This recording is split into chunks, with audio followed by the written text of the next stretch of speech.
Hi there, Kath Gammack, Rig Market Analyst with Westwood Global Energy, here with a quick recap of some of last week's offshore rig market highlights.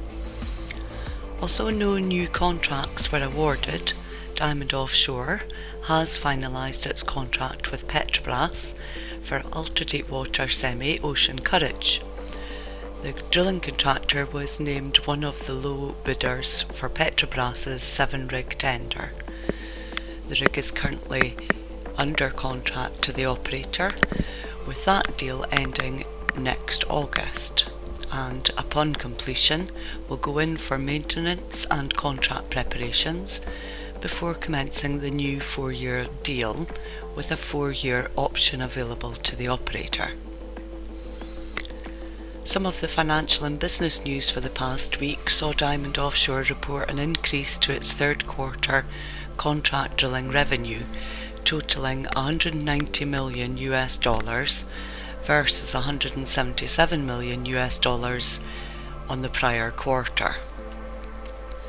The $13 million increase is said to be primarily driven by ultra-deepwater drillship Ocean Black Hawk commencing work offshore Senegal, full quarter utilisation for semis Ocean Apex and Ocean Patriot, as well as Ocean Patriot commencing its 2-year contract extension at a higher day rate.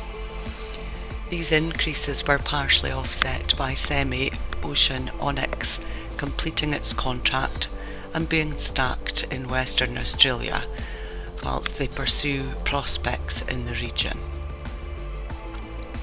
Shelf Drilling reported revenues of $166.3 million, a 10.4% sequential increase on the second quarter.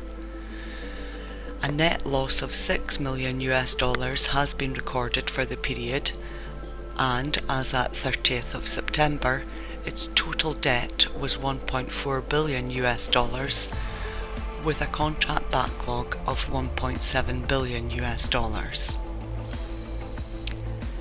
Subject to regulatory approvals, Finder Energy will assign a 40% interest in each of its UK Central North Sea licences P2527, P2528 and P2530 to Dana Petroleum for upfront cash payments totalling 1.3 million GBP, as well as contributing to future work programme costs on each licence. Finder Energy holds the remaining 60% interest and operatorship, and may carry out a secondary farm out to secure funding to drill the wells. Energean has made a commercial gas discovery at the Zeus 01 prospect offshore Israel in the Mediterranean Sea. The well was drilled by ultra-deepwater drillship Stena Icemax. Preliminary estimates indicate that the structure contains 13.3 BCM of recoverable natural gas resources, an increase on pre-drill estimates. The operator also stated that contingent resources at the Athena discovery, also offshore Israel, have been upgraded following post-well analysis. Jackups Cantarell 3 and 4 are being renamed Admarine 685 and 686 respectively. Rig owner Advanced Energy Systems struck 5-year charter deals with Keppelfels subsidiaries for both units. Back in April, Saudi Aramco contracted both units and are expected to be operational in the first half of 2023. Drilling activities this past week saw Equinor and its partners postponing the December FID on the Wisting development due to project cost increases, coupled with increased global inflation and supply industry challenges. The parties will continue to mature the development concept, the power from shore solution, and consider new supplier models with the aim of making an investment decision by the end of 2026.